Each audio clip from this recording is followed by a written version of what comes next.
No, I don't know anything that's not relevant anymore, Brady. God. Also, remember that there's children. We have to keep it PG. Yeah. That puts me in a really awkward position. I know. There's nothing I can do. Hugs and kisses and MySpace.com. What about MySpace? What? All right. Well, I guess we'll actually kick this off appropriately. Yeah. I want to move this back so I can. We were a little unprepared, but it won't matter. It won't matter. Today, joining us is Matt from the Obsessive Viewer podcast. Hi, guys. Thanks for having me. Obama over here. What? Because I did that pause where I was like, well, you see. Well, thank you for joining us, Matt. Oh, thank you for having me. I'm Matt. I'm at Obsessive Viewer on Twitter. I have a podcast called the Obsessive Viewer Podcast where we take a specific movie or TV related topic and break it down every week. It could be anything from genre, trope, movie, or show. And we have a blog at obsessiveviewer.com where I'm currently in the middle of a Marvel Cinematic Universe individual movie and TV review series. And then also there's the sister site to Obsessive Viewer. It's Obsessive Book Nerd, where we review books and provide our editorials on our love of reading and the future of reading and how it's changing with ebooks and everything like that. Did you get that Egyptian book pitched to you while you were here? Yeah, she was on our podcast. It sounded really interesting. Yeah, right? yeah, we had her too. I think did we get her on the show? I don't know if we got her on. I don't think we so, didn't but get a I chance talked to to her for over half an hour. We actually got a copy of that. And Yeah? we're gonna check that out. Yeah. Nice. Yeah, I think I can't off the top of my head, and I hate that I'm doing this. I can't remember the name of it, but I remember that she it's like $1 on Amazon, and it sounds really cool. And she's got like a bunch of stuff planned for different eras. So it's like she was describing it, and I'm like, I'm a sucker for time travel and alternate history kind of stuff. So when she was describing that, I was like, I'm so on board with this. Please come back and record with us. Yeah, she was throwing out all sorts of crazy ideas that were like different timelines of history and such, and like going back through and changing like small events that end up having huge consequences in the future. Oh yeah, Not only that, it's like, oh, she's actually looked at the history a little bit and she understands it. It's like how it already sounds like one of those things when you watch a show and you're like, oh my god, they thought of it. How did they think of it? Yeah, I have no idea. Exactly. I remember the name of the book. It's The Tall Poppy. That's right, the tall poppy. The Tall Poppy. It's either the Tall Poppy or the Tallest Poppy. I think I want to say the tall poppy. Yeah, I think it's the Tall Poppy. Yeah, it definitely sounds really, really good. Yeah, absolutely. So I have a question for you, Matt. You're just talking about Marvel and stuff. Thor versus the Dark World. What do you think there? Because I'm going to tell you my opinion first. Okay, go right ahead. Because it's probably a little bit more weird. I don't know. I liked the Dark World better, but I did actually surprisingly like Thor. Okay. Like it was because like Thor seemed a little bit more like, oh, he doesn't understand things, and that's the humor. But like, it was actually, I'm like, oh no, this is actually setting up some good story in here. Yeah, I'm liking that. And like the Dark World, I don't know, I just liked it more. I can respect that. I mean, I guess when I say I like it more, maybe I didn't like it more. Maybe it definitely progressed the story better. So now I appreciate the whole story better. Yeah. Because I guess what I'm saying is like it's like his part two. His part two really solidified me liking the character and his story arc more. Yeah. But anyway, what do you have to say about that? As a standalone movie, independent from the Marvel Cinematic Universe, I wouldn't really be that interested in either Thor movie that much. Just as standalone movies. Like the first one, like you said, there's a lot of that fish out of water comic relief. Like, oh, he wants another drink, so he's throwing it on the ground and it's crashing. Oh, he's going into a pet store and he's demanding a horse, which is still one of my favorite lines of the movie. But a lot of that is also coming from the fact that that's the fourth. Yeah, I believe it's the fourth movie in the Marvel Cinematic Universe Phase 1, and it's an origin story. Yeah. It's like, and like it's kind of just rough to go through so many origin stories in the lead up to Avengers. It had a lot of stuff stacked against it. It was an origin story, fourth one in a franchise that's leading up to a monumental movie that, like, in that and Captain America came out the same year within a few months, and it's like, okay, all right, let's just watch these movies and wait for Avengers. But as standalone movies, the first one is okay. I like the comic relief more. Yeah. In the second one, in the Dark World, I feel like they really overplayed Kat Dennings' character as the comic relief character, which she's funny. My favorite line from her in that movie is when she looks at him and she's like, "How's space?" And like, people who dissected that scene where like Thor's reaction, like Thor actually has like this really complex reaction where he's like, "What? Oh, I understand." She doesn't exactly understand where I'm from, so she calls it space. Right. Space is fine. And I was like, people are like, "How can you not like Thor? Thor is awesome." Did you see that reaction he just had? But. And she's okay in pieces there, like little bits and pieces there. She's good, but I feel like they were like, okay, the comic relief that she provided in the first one brought a levity to the story so let's just throw more comedy at her, and some of it didn't really stick with me too well. I did enjoy, like, we've been asking people at our booth what character they would want to be or what universe they'd want to be in, and one person said Loki, and I asked, like, okay, which movie? Thor, The Dark World, or The Avengers? And she said Thor: The Dark World because of the comedy aspect between him and Thor, and I did appreciate that. Once they hit the point in the story where they're kind of working together and bickering back and forth. Like, that was good. That's some of my favorite banter in those movies is from that, and I appreciated that. Just the story just kind of felt a little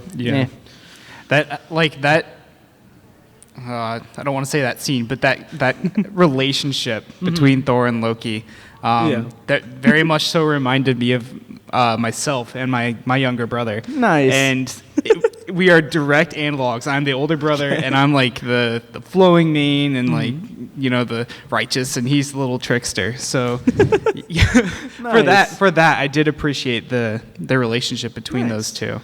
I did have some, not issues, but I had some qualms, I guess, with, I guess that's the exact same, that's a synonym. But qualm sounds way more like mature. So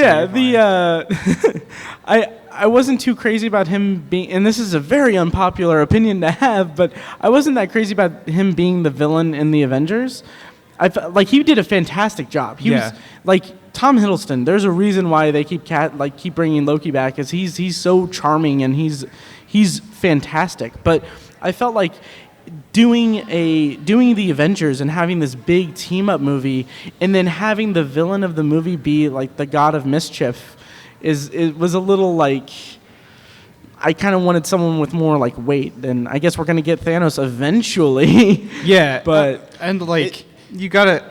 I'm not gonna say you got it, but I guess now that we've seen the second Avengers movie and we've seen Thanos a few more times, it kind of makes sense. I feel like in the Avengers by itself, just the first movie you're watching it alone, it didn't really make much sense for Loki to be the villain. Yeah, it wasn't very clear to me. There's a couple scenes, and I guess this is true of really, it's kind of comic book-ian, comic book-esque for them to do this. Like, they had this quick scene where he's talking to Thanos's people, I guess, and they're like, you're gonna go to Earth and you're gonna get the Tesseract, and in response we'll give you Earth and everything. And I'm like, okay, they're setting it up, but I don't see like he wants to rule the planet, but it's like I feel like there wasn't much motivation besides being a proxy for Thanos to get the Tesseract. But I don't know, but I mean, it's still one of the most enjoyable, most fun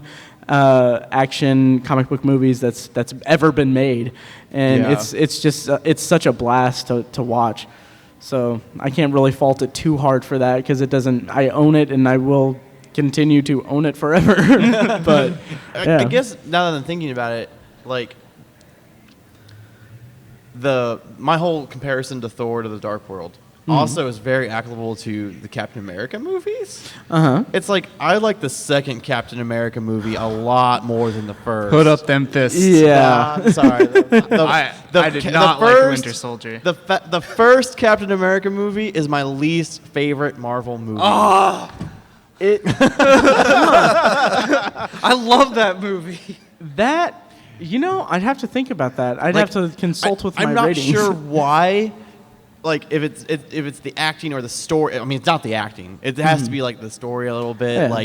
Like it could just be purely based on nothing besides like my feelings about it. Not like, oh, I didn't like not like the taste, but when he is like, who's going to help me punch Hitler in the jaw? And he actually is talking to a bunch of battle-hardened veterans. It's like, well, that's a really good scene in the movie. That it's so palpable. Yeah. Like I was like, I want to stop watching this right now. It's a bit cringe-inducing there, but it's effective though. But and I think the kind of my issue with Captain America: The First Avenger, not that I think it's a bad movie per se, but I just think it's the fifth movie in the Marvel Cinematic Universe, and it's another origin story, and unlike the other origin stories, it's an origin story that's like almost, well, not almost disconnected, but it's connected to it, but it's very much different. It's a period piece. It's a World War II movie. Didn't they have like a World War II montage of like Captain America taking on Nazi Germany? Yeah, it was just he's pushing back Hydra. Yeah, it was totally different from the other ones, and while rewatching it,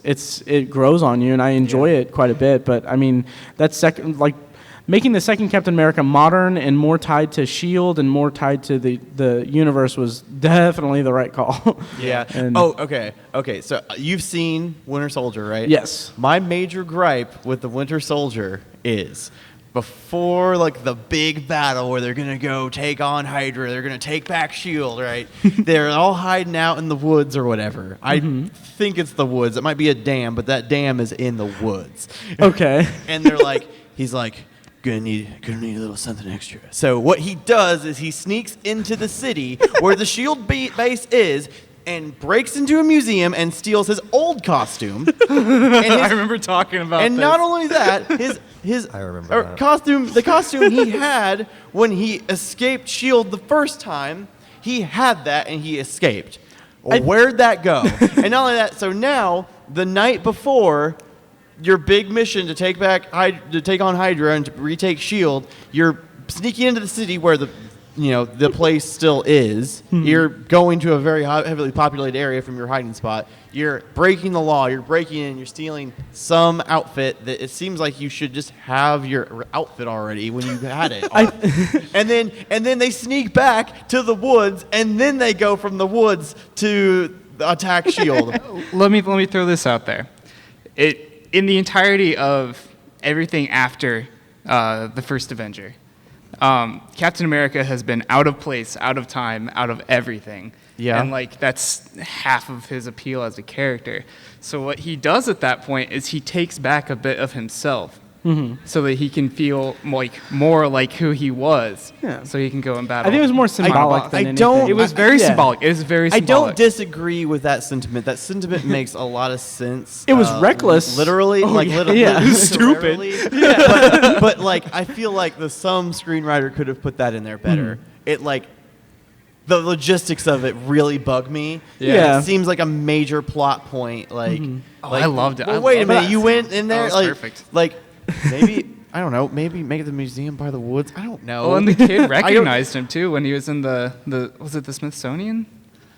I think it was the Smithsonian, yeah. The Smithsonian has a Captain America. Yeah, and I mean, oh, it's so cool. He was on the run, and he's like we saw in that scene, he can be incognito and stuff. And I think it was more symbolic, like the Captain America outfit that he had throughout the rest of the movie was tarnished because S.H.I.E.L.D. is tarnished and S.H.I.E.L.D. is infiltrated. So it's more like symbolic, but also you got to get your Stan Lee cameo, and that was one of my favorite ones. I think the way that the timing worked, they wanted to make it like it wasn't weird for Stan Lee to be there, because it's like. He could have easily just walked in there the day of and taken it, and on the way it wouldn't have. I think that would have made more sense somehow. You could have polished that over, but they're like, "Well, we want Stan Lee to come up there and be like, oh no." But that particular Stan Lee cameo resonates with me because I'm a security guard, and I really enjoyed that scene where he's like, "I'm so fired." I'm like, "Yeah, I can relate to you. I can relate to you, Stan Lee." I've been thinking while we've been talking about the first Captain America movie. And I think that in a way, this goes back to what you were saying, where it was the 5th origin story, and how Tom was saying that he didn't really care for it, is that I think that as a whole, that movie itself is unnecessary. The first Avenger? Yes. Yeah. And it's because Captain America has been around since 1939 or something like that. Like everybody knows who Captain America is. Yeah. Whether you're somebody who's going to attend a convention like this, or you're a 5-year-old or something, like everybody knows Captain America. Yeah. So that's true. I would say that if anything, it was unnecessary, and that's why some people didn't care for it. Yeah. Yeah, that's true. Yeah. And it is just reintroducing an icon that's very much tied. Like it's one of all of them. I think that Captain America.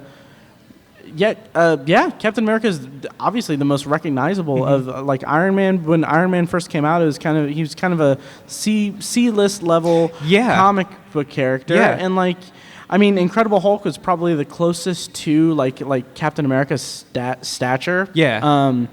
But even then, I think Captain America is very much in the cultural consciousness of everyone, and then his uniform and everything is such an icon that it's very much tied to that. With the winged helmet and the A on his forehead. Yeah, and going back to Iron Man again, like people loved Iron Man, but people didn't love Iron Man until Robert Downey Jr. became Tony Stark. Or actually, until Tony Stark became Robert Downey Jr., really. Oh, yeah. So that's some of my favorite casting of anything.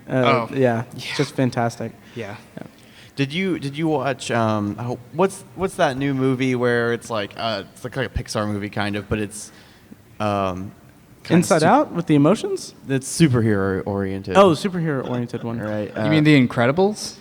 No, I mean, not as good. one. Not as good as that. It's right. very The most recent. underrated Pixar movie is The Incredibles, but Big Hero 6. Big Hero 6. Oh, yeah. I'm not saying Big Hero 6 was bad. I'm just saying it's not as good as everybody else thinks it is. I knew who the bad guy was immediately. I'm ashamed to admit I wasn't there with the twist quite until it was real, and then it made perfect sense. And I enjoy it. Was a fun movie, but I didn't really.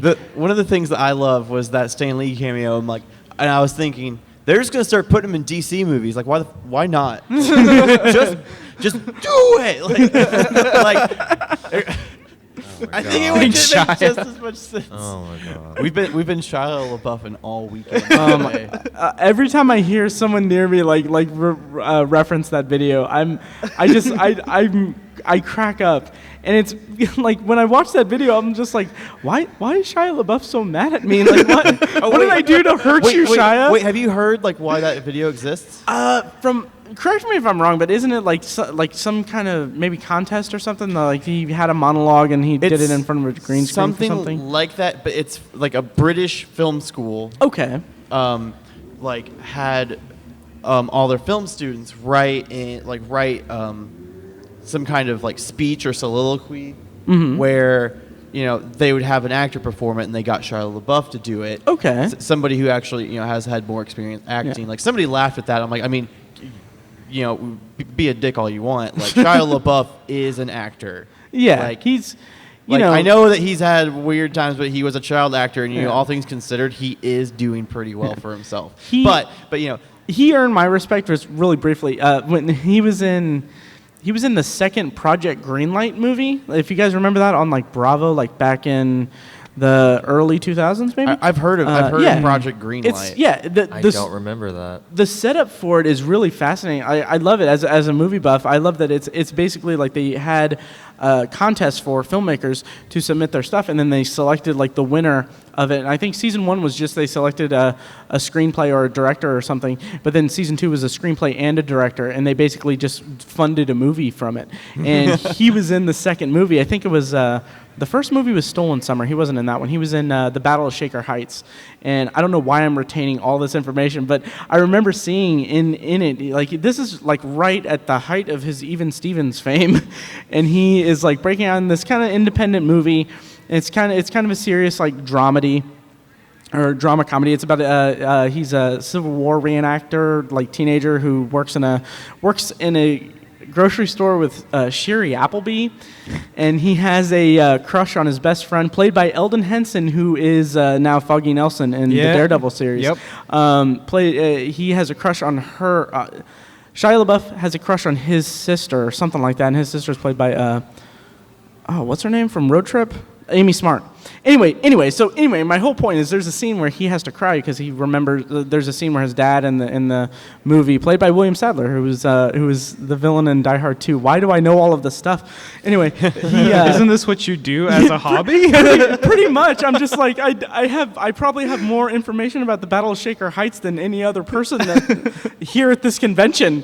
But anyway, so he, like, all this is just rushing back to me. So anyway, there's a scene in the movie where his dad is like in the hospital or something, and so there was a scene in Project Greenlight where they were talking, like they were interviewing him or they're just documenting him because it was a documentary, and he is talking about how, like, okay, he's about to film this really emotional scene, so he like, there was a soundbite where he's like talking to the camera saying like, okay, well, to tap into this, I had to remember some stuff from my childhood, like 2 weeks ago at the time, but but he's like, I have to remember like he was very open about his process and how he kind of did a method actor kind of thing where he just kind of put himself into an emotional state, and it was like that kind of resonated with me. It's like, okay, he's taking his craft seriously, and then Transformers happened, but you know. Yeah, it seems like while the Transformers movies were, I'm just gonna stop talking about them, but.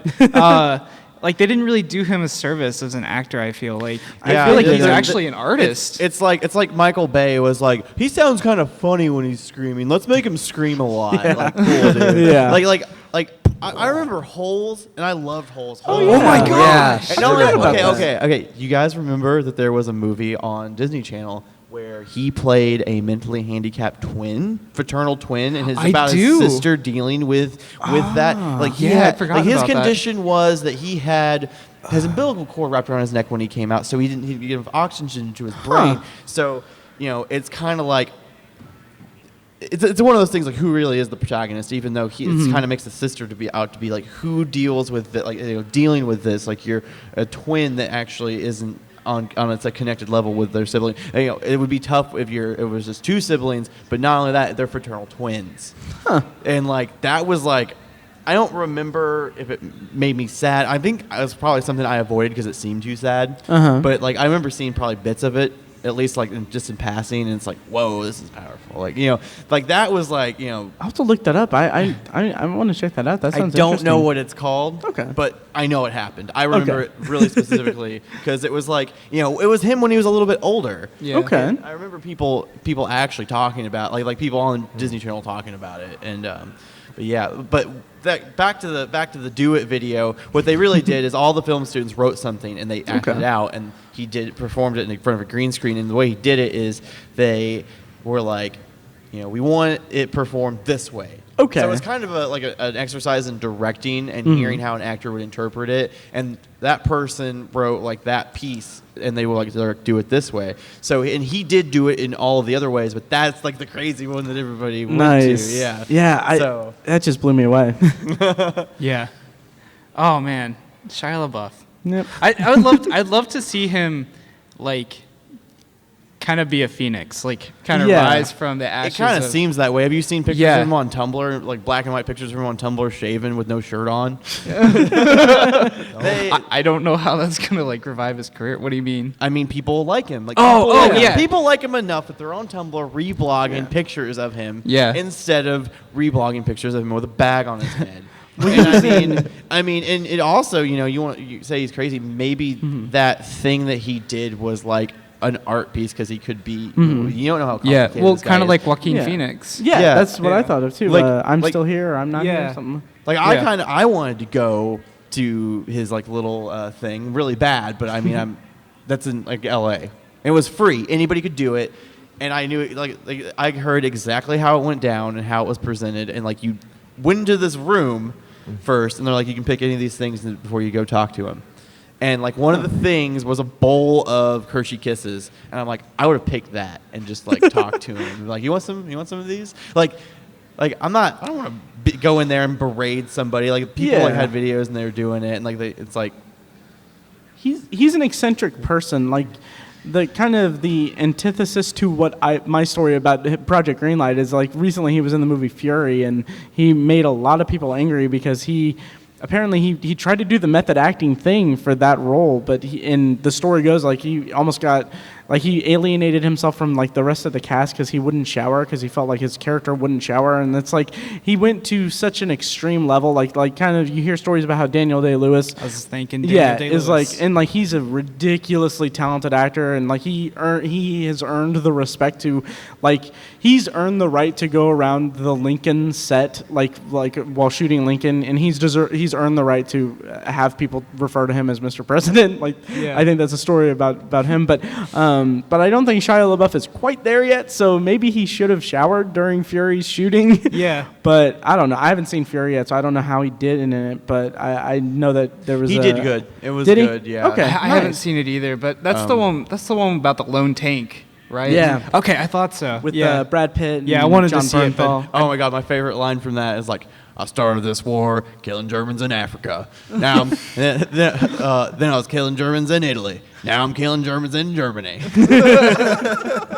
It felt like Brad Pitt was just kind of just recycling his performance as Aldo Rain. Okay, Yeah, I'll argue Glorious that Bastards. point. I will argue that point Okay. because, Granted, like, I haven't seen the movie, so I don't know. like Aldo Rain kind of was having fun. Yeah. Laird Jew. He bashes your head in with a baseball bat. That's what he does. Killing Nazis.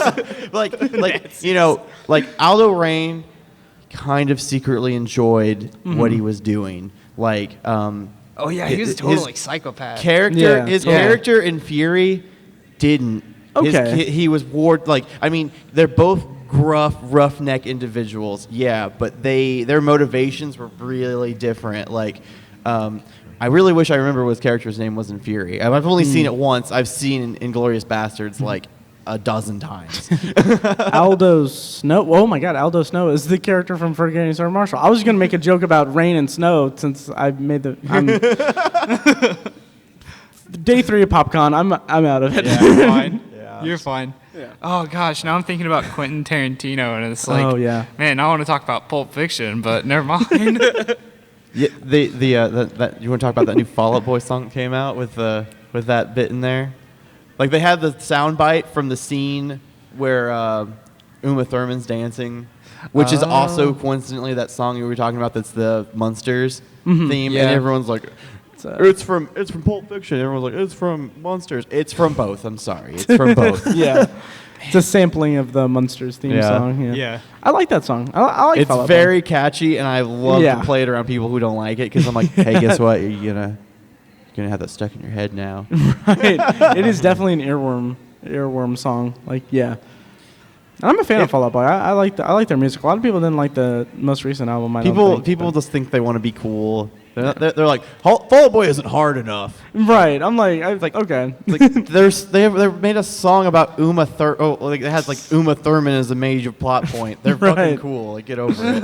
Yeah. I saw the kid left, by the way. Yeah, as soon as you said that, I was like, uh-oh. Anyway, I'm too tired for this. so Biafra doesn't actually watch too many movies, so I'm going to throw something over to him if he wants to bring up a topic, because we kind of like not roughshotted. Yeah. We're out of your expert area. What's been going on recently that you wanted to bring up?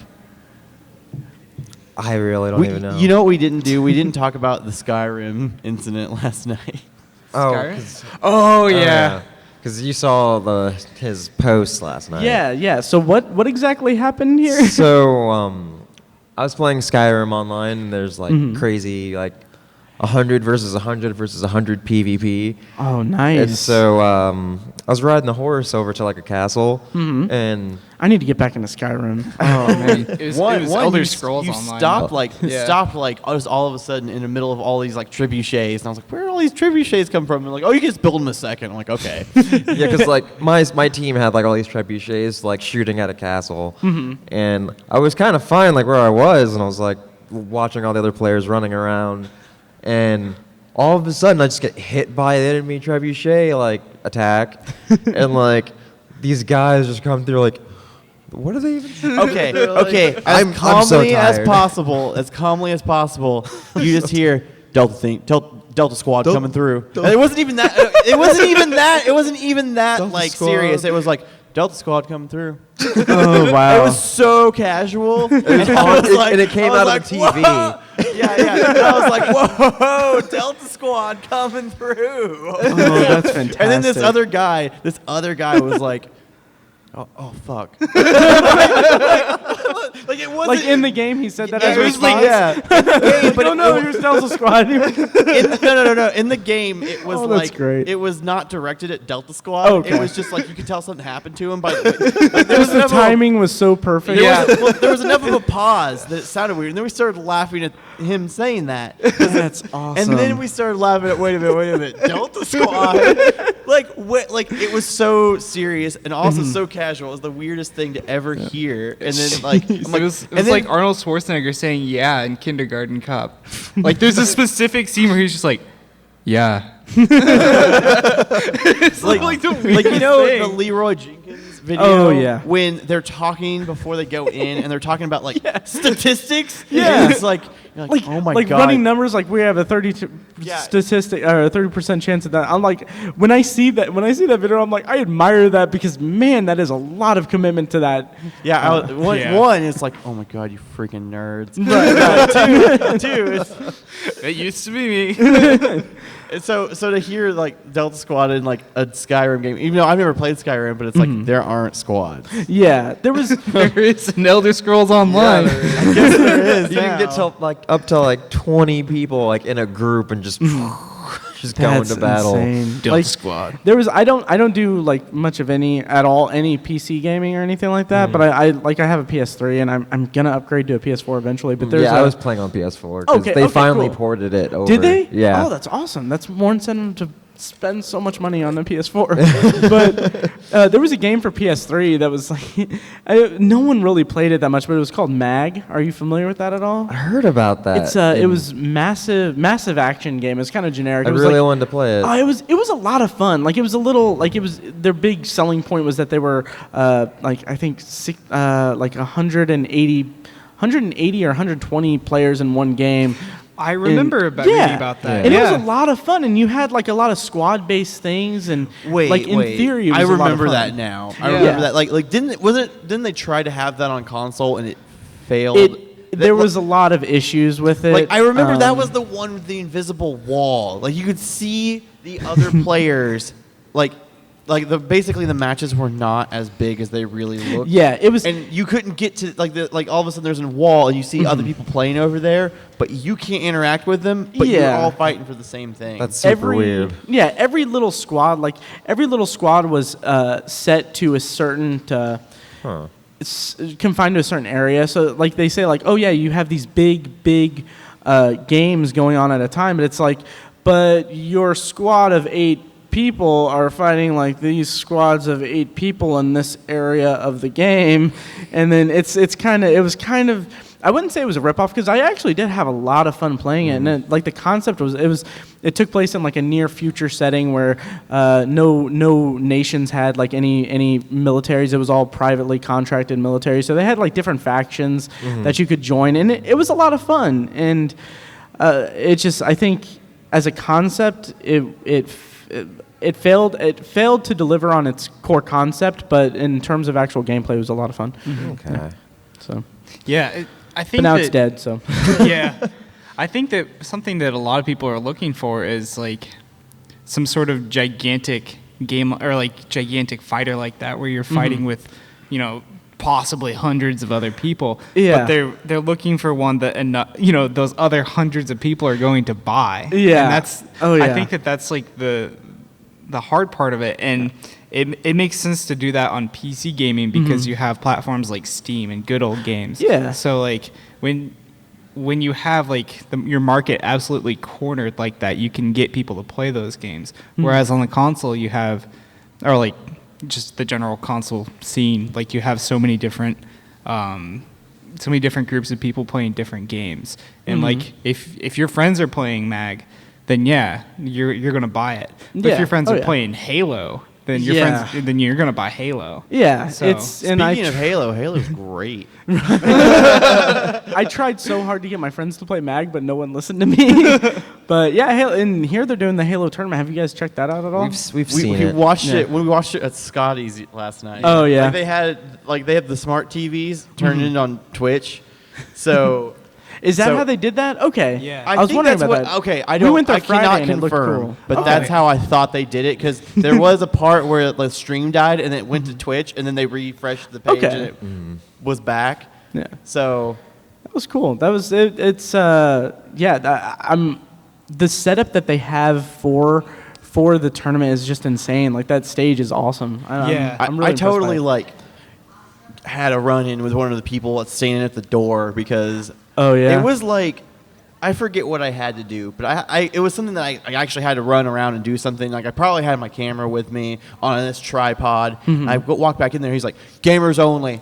Oh. And it's like, dude, I gotta no. I need to get back in there. Like I don't know what you're talking about. And like they had me go all the way down, and for some reason I don't know what the problem was, but I ended up having to go all the way back through main registration. Jeez. Like I'm an exhibitor. I need to get back into the exhibition hall with this camera and do stuff. Like, what are you talking about? Like, but like that, the other guy at the other door had like an actual reason. It's like, oh, we're doing something here. But the guy at the game thing is like, gamers only. It's like, whoa, not MLG enough, I guess. It's like, God, because your name isn't XXX_Tom_XXX. yeah. I smell of being a filthy casual even in real life. I'm kind of bummed because I haven't gotten a chance. I don't know how late they're doing the gaming stuff or anything, the Major League Gaming thing, because I haven't had a chance to actually go and watch it. But I did run into like a guy from high school that was there for that, and I was like, hey, I have a podcast, check it out. And he's like, oh yeah, I'm just here for the Halo thing. I was like, okay, cool, I have a podcast.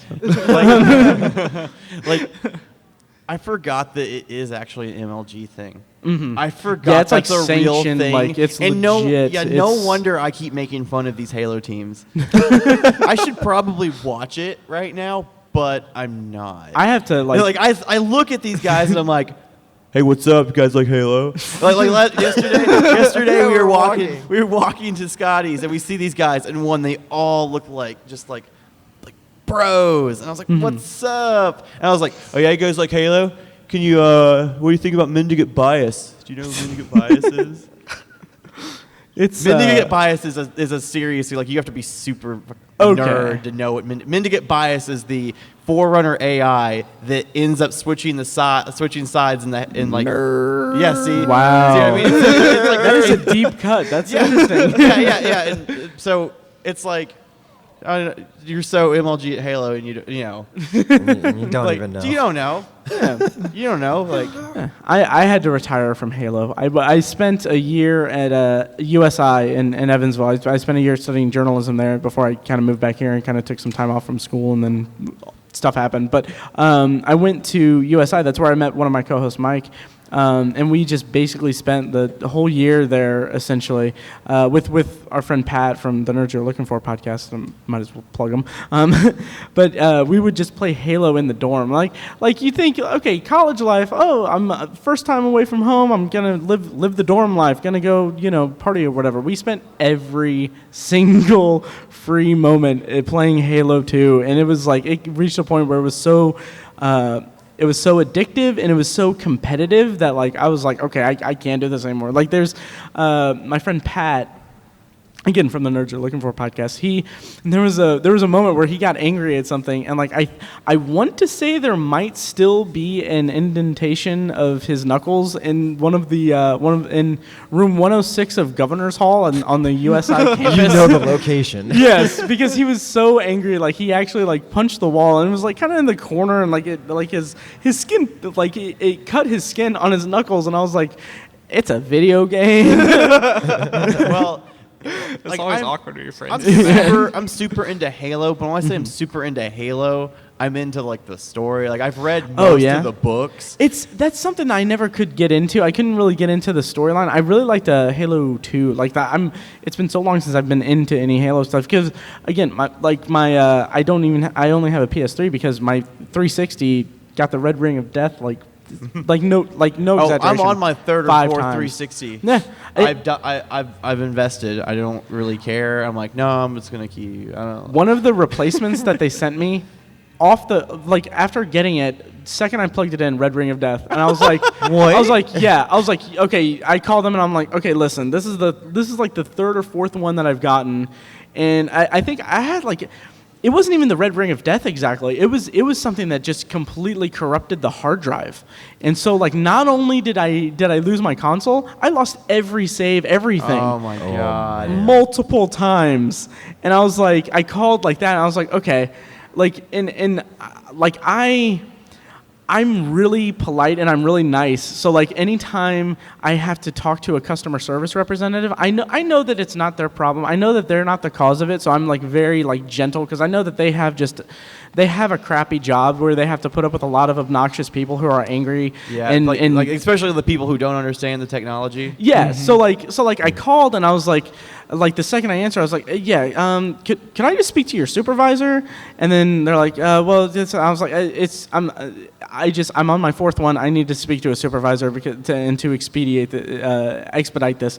And then like I got the supervisor. And I was like, okay, first of all, there's nothing wrong with the customer service person that you got me in contact with. She was awesome and all that. I made sure to do that. And I was like, but this is ridiculous, and I need like something. And then they're like, okay, we'll ship you a new console, and we'll get you a free game. And it was like I don't even remember what the game was, but it was like something like I saw online, like it got like a really low rating, and I was like, okay. Scooby-Doo's Haunted House of Yeah. Mystery. It's like at least I wish I would have had the forethought to think like, can I Superman get some 64. free like Xbox Like live? Xbox Live? Yeah. Yeah. Why didn't I push for that?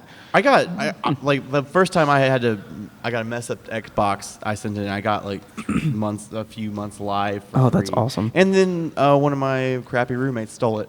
Oh. And sold it for cigarettes or something. Jeez. Anything he stole from me, I know he got cigarettes from it because I'm like, how are you always getting these cigarettes? And I look at my DVD collection one day, and all my DVDs are not in the cases. Oh, I'm like, wow. oh, cool.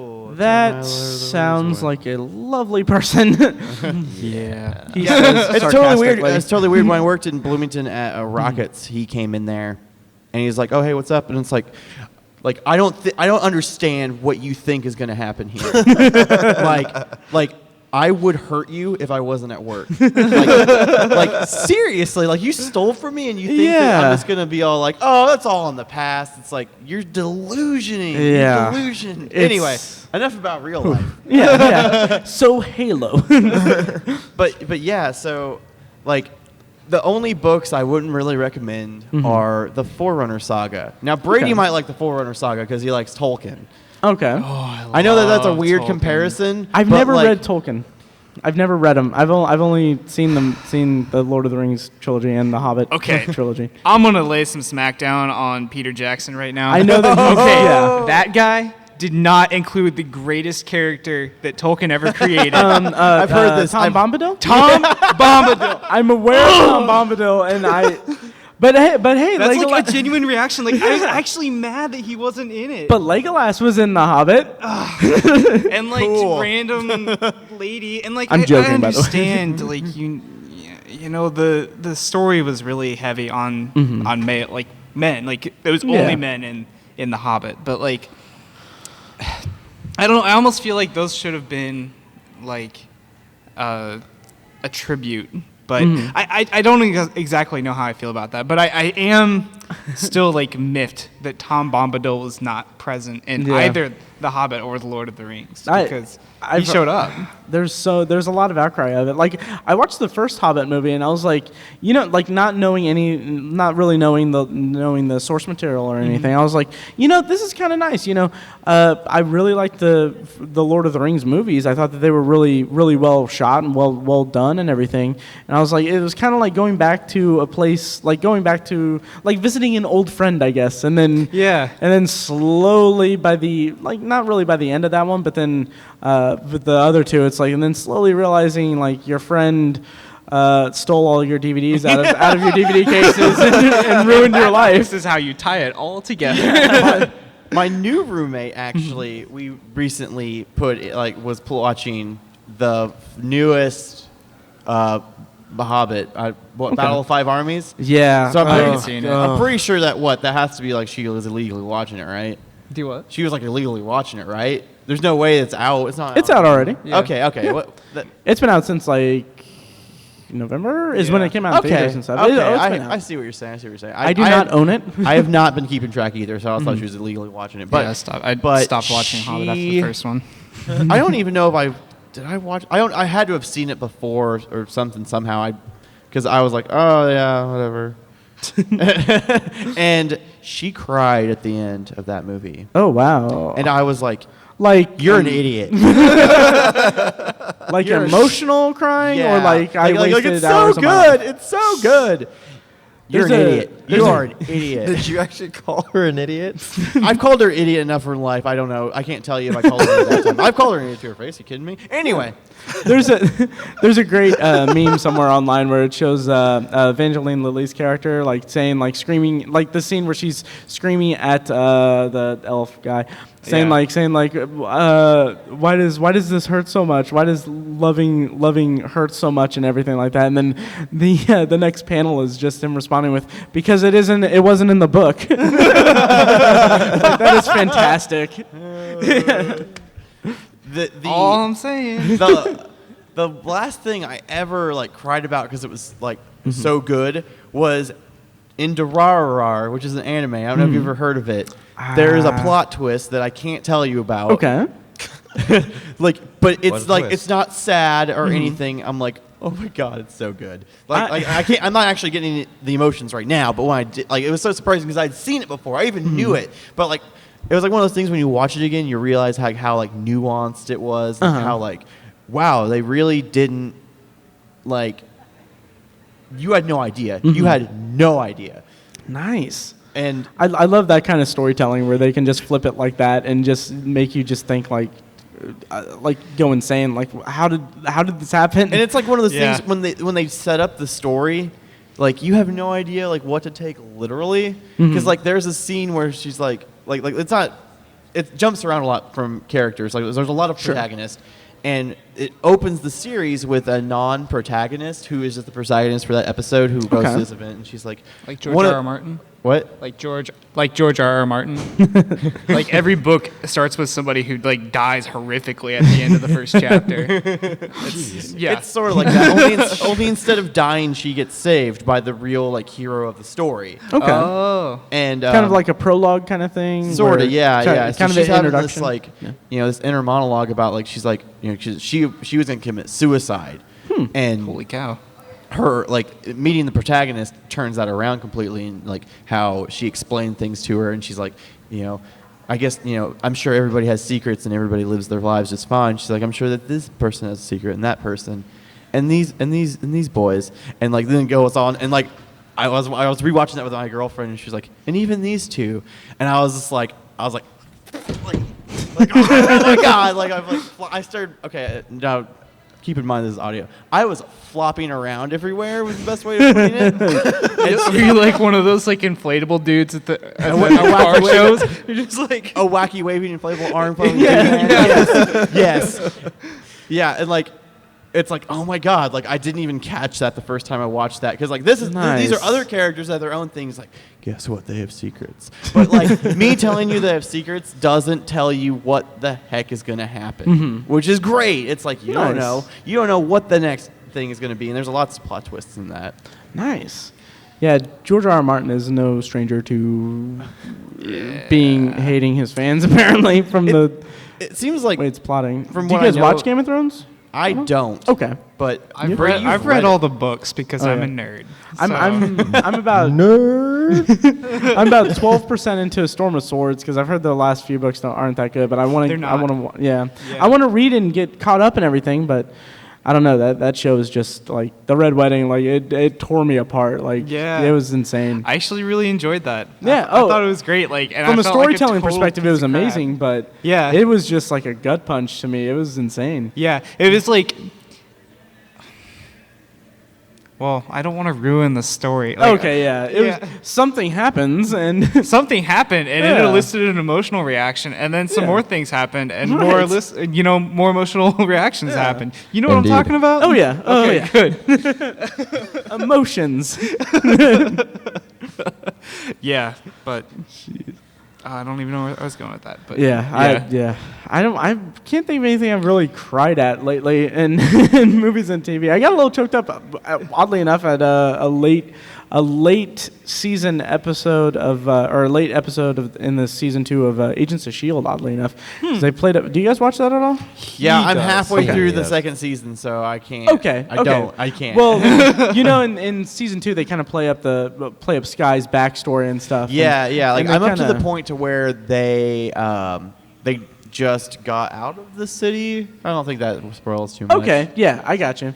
Well, there's some good stuff in the second half that kind of talks more about her backstory and her family history and stuff like that. And it's kind of it's kind of weird. I didn't cry or anything, but I was like, that's a sweet, endearing moment, and there's a lot of good stuff there.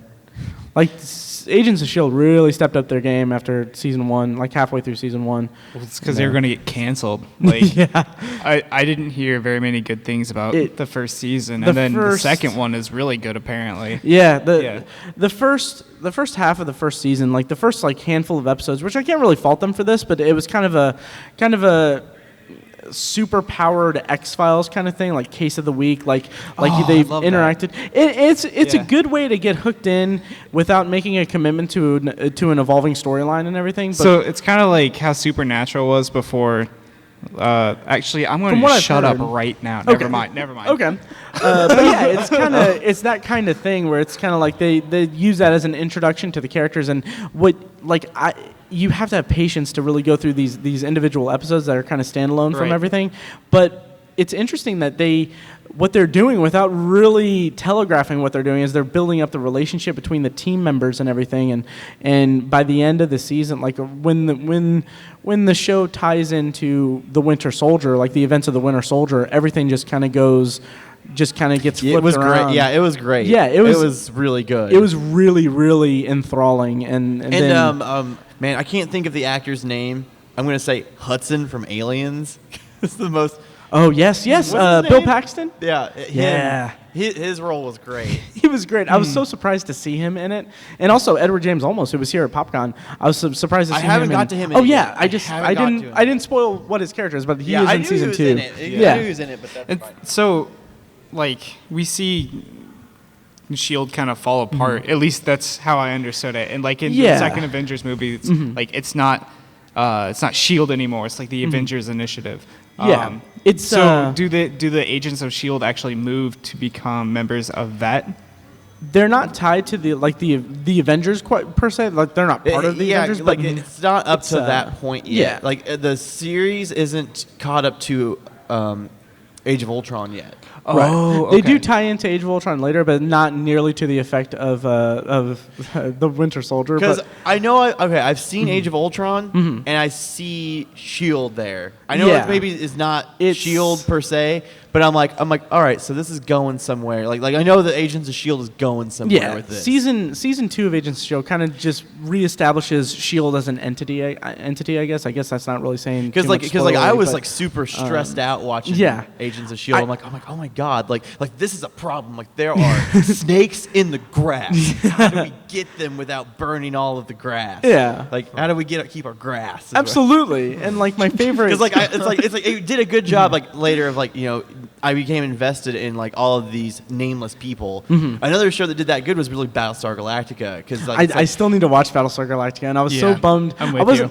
I was kind of bummed because last year here at PopCon they had Candace McClure. Yeah, she's great. And she was awesome. Like good. friends of mine at the Nerds Domain, they interviewed her, and that was like the first episode of the Nerds Domain I listened to, and like I was like she was at Esme Bianco's booth, which was catty corner to where we were last year, and like she waved at us as we were recording our podcast at the booth, and I was like, why didn't we wave her over? Because she seemed really cool. She was so nice. Yeah. Like she saw me like after I met her, and like she like remembered my name. She's like, "Oh, hey, Tom." And I was like, "What?" And like that's awesome. It was like one of the first celebrities I approached too, and I kind of I was trying to play it like I don't want to be weird, I don't want Right. to say I'm a big fan of that show and stuff. But she is like, oh no, I'm a big fan. A lot of us are big fans. Like, we love that show. That's awesome. So you can talk about whatever you want. Yeah.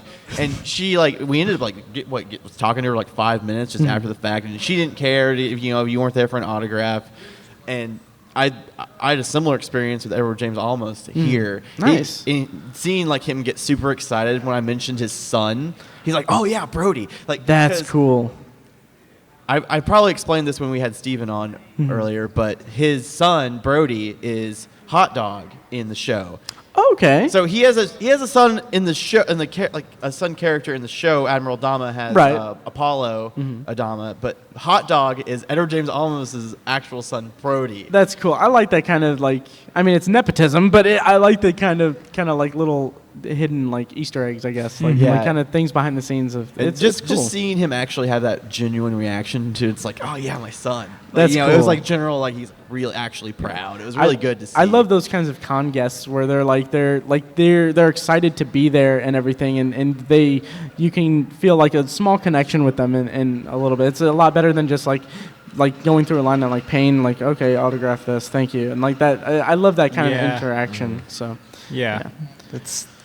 It's always weird when you when you go up to a celebrity's booth or something and they're just either selling pictures or something. They're not really actually engaging. But I understand why. I understand it's both tiring sides, for why. them too. Yeah. I mean, I can't. Yeah. And the freaking marathon runners that Mark and his crew are holy cow. Yeah. Because we went to Scotty's last night and before we walked past Mark and all of them and they looked tired then, and then after we came back through to see if they were still signing autographs and meeting people. It's insane. And they were. And I was talking to one of the organizers, and they probably put in 25 hours this weekend just interacting and signing. It's impressive. Yeah. And someday maybe my podcast will reach that height. Right? I doubt it, but yeah. I know we're about to wrap up. Do you guys mind if I plug my podcast real quick? You can plug it. You can Oh, plug yeah, it. We also got a green light to kind of go a little bit longer. Oh, too. okay. I need to get back to my booth and kind of start breaking down. Not much longer. So I mean, don't. Okay. By all means. wow, it's it's not- okay. You can keep on Okay, well. plugging away. Okay. Yeah, go to town. Again, I'm Matt. I'm at Obsessive Viewer on Twitter. I have a podcast called the Obsessive Viewer Podcast where we discuss a specific movie or TV related topic every episode, whether it's a genre, trope, movie, or show. And you can find that at obsessiveviewer.com and on iTunes and Stitcher and all that stuff. And we're actually we're renting out the Irving Theater. We did this last year. It's called Shocktober in Irvington. Basically, what we're doing is we're having short horror films from local filmmakers submit horror short films, and we're screening them at the Irving Theater for an audience, and we're going to interview them and give away prizes. A lot of good businesses in the Irvington area will give us gift cards and stuff like that. And all the proceeds for it is going to be going toward the Irvington Historical Society. It's October 16th this year. And yeah, you can find more information in the months to come at shocktoberinirvington.com. It's a lot of fun. We did it last year. It was a blast, and we're really hoping to be big this year and kind of continue to grow it into something that is a mainstay of the Irvington area, which I love that area. It's like a really nice little hamlet of a town.